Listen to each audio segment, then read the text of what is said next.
मैं समझता हूँ और यकीनी तौर दिल से मैं ऑनर इस बात का करता हूँ कि अगर कोई नौजवान जुड़कर और वो भी मुबल्लिग हो, मुकर्रिर हो और फिर दीनी खिदमत के तहत वो लोगों को अपनी खिदमत मैसर पहुँचाना चाहता है, एक छोटी रकम की इवज़ वो अल्लाह व रसूल के घर का दीदार कराना चाहता है उससे, और मैं समझता हूँ कि उनको हमें इनकरेज करने की ज़रूरत है, आगे बढ़ाने की ज़रूरत है।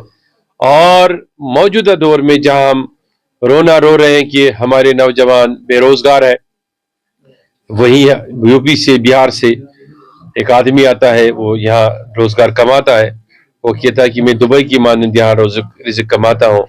हमारे नौजवानों को उठना चाहिए और जिस तसाहुल के वो शिकार है उस तसाहुल से निकलना चाहिए, उनको खड़ा होकर रोज़गार की तरफ उनको बढ़ना चाहिए।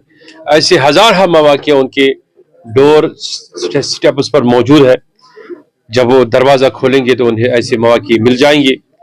एक छोटा सफ़र शुरू करना चाहिए, वही उनको बड़ा सफ़र, या मैं कहता हूँ कि बड़ा एम्बेसडर बनना नसीब करेगा।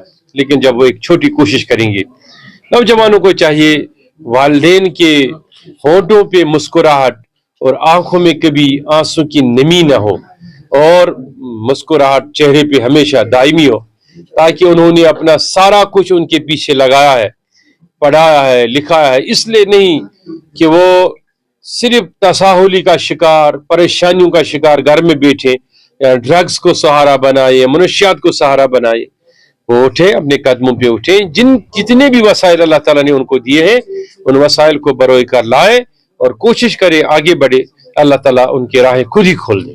अगर सोशल मीडिया के हवाले से बात करेंगे तो आज उलमाए किराम जो है आपस में लड़ते हुए नजर आ रहे हैं सोशल मीडिया पर, आपकी क्या मतलब है? देखिए, अव्वल तो वो आलिम दीन हो ही नहीं सकता है जो लड़ेगा, ठीक है। इल्म और हिल्म ये दो चीजें हैं, बुर्दबारी तदब्बर इल्म एक साथ होते हैं। इल्म के पीछे हिल्म जरूर होता है। अगर कोई लड़ रहा है तो यकीनी तौर वो आलिम नहीं हो सकता है। हाँ, इख्तिलाफ करना हक है और हर किसी को इख्तिलाफ करने का हक है, लेकिन वो जायज रास्ता उसका होता है, जायज तरीका होता है, तनकीद होनी चाहिए। जैसे मैं इसकी मिसाल देता हूँ कि आप एक बिल्डिंग तामीर करना चाहते हैं, आप 100 इंजीनियर्स को दिखा सकते हैं कि इस पर तनकीद करो, कहाँ इसकी खामी है वो खत्म कर दो। इसी तरीके से तनकीद का जायजा लेना और तनकीद के निगाहों से लेना ये बिल्कुल जायज है, दुरुस्त है, लेकिन उसके लिए जुबान और अल्फाज का इस्तेमाल सही होना चाहिए, ताकि हम उस चीज को आगे ले सकें जो चीज हमारे बुजुर्गों ने हमारे सामने छोड़ा है।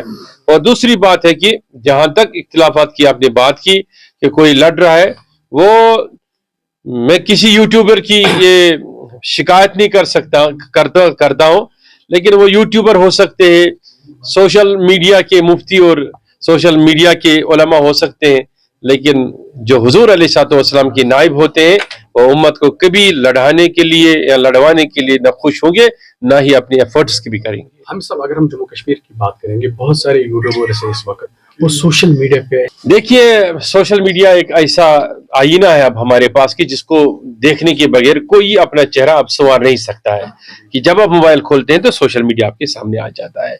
अब हमने ये डिसाइड करना है हमने उसमें देखना क्या है। ठीक है कि आप यहाँ सोशल मीडिया पर या यूट्यूबर्स पर कह सकते हैं कि तनकीद कर सकते हैं, वो ऐसा ना करें, लेकिन दुनिया में ऐसे हज़ार हम ममालिक में करते हैं लोग, आप उनको रोक नहीं सकते। हमने अब इस में ये देखना है कि अपने बच्चों की तालीम तरबियत हम कैसे करें ताकि वो उन चीज़ों की तरफ राग़िब ना हो जाए।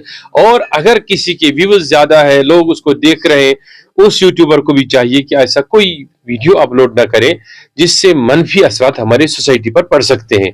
जैसे मैं आपको बताना चाहूँगा कि बहुत सारे यूट्यूबर्स ऐसे हैं, मैंने खुद देखा है कि वो बहुत फनी प्रोग्राम या फनी क्लिपें बनाते हैं जिनसे लोगों का मनोरंजन होता है, एंटरटेन होते हैं, लोग हंसते हैं, अच्छा है।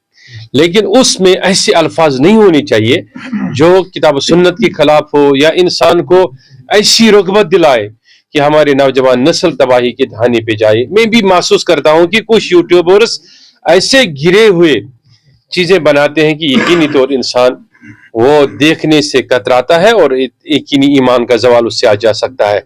लेकिन कुछ लोग ऐसा भी काम करते हैं कि वो लोगों के चेहरों पे मुस्कुराहट लाते हैं। हम ये सारा कौम बड़ी मुश्किलों में है और बड़ी मुश्किलों में रहा है, लेकिन हमें हंसने की भी जरूरत है, हमें رونے کی بھی ضرورت ہے, خدا کے خوف سے رونے کی ضرورت ہے, اور دلوں کو خوش رکھنے کی ضرورت ہے. دونوں چیزوں کی ضرورت ہے, لیکن کوئی ایسا چیز مٹیریل اس میں نہ ہو کہ جس سے ہماری سوسائٹی خراب ہو جائے. بہت سارے لوگوں کی ایڈورٹیزمنٹ چلائی جاتی ہے پہلے کی اس گیم میں اتنا منافع ہے, اس میں اتنا منافع ہے. جب نوجوان اس طرف راغب ہو جاتے ہیں, وہ اپنا سارا کچھ اسی پر پھر لٹا کر ہی دام لیتے ہیں. وہ کہتے ہیں کہ اب رونے کی سوا ہمارے ہاتھ میں کچھ نہیں ہے. ایک والد یا والدہ کو چاہیے کہ اگر اس کا بچہ فون کا استعمال کر رہا ہے اور وہ کس بنیاد اور پرپز کے لیے کر رہا ہے, انہیں خیال رکھنے کی ضرورت ہے. اگر کوئی نوجوان وہ ایسا ہے کہ اس کے اندر سوچ سمجھ برابر ہے, اس کو سوچنا چاہیے کہ جوا نبی علیہ الصلوۃ والسلام نے حرام قرار دیا اور اسلام میں اس کی گنجائش نہیں. میں کہتا ہوں اسلام ہی کی نہیں, باقی مذاہب میں بھی تو اس کی کوئی گنجائش نہیں ہے. ہر مذہب کے تحت وہ کام جائز ہی نہیں جس سے انسانیت کا نقصان ہے. لہٰذا اس چیز سے بچنے کی ضرورت ہے. یہ کام آپ ہی نہیں کر سکتے, میں ہی نہیں کر سکتا ہوں. آپ کا کام ہے پیغام پہنچانا, ہمارا کام ہے پیغام دینا, یا ہر کسی انسان کا. لیکن جو قانون نافذ کرنے والے ادارے ہیں, ہمارے ایجنسیاں ہیں, ہمارے پولیس ڈپارٹمنٹ ہیں یا باقی چیزیں, ان کو اس پر سخت کارروائی کرنے کی ضرورت ہے.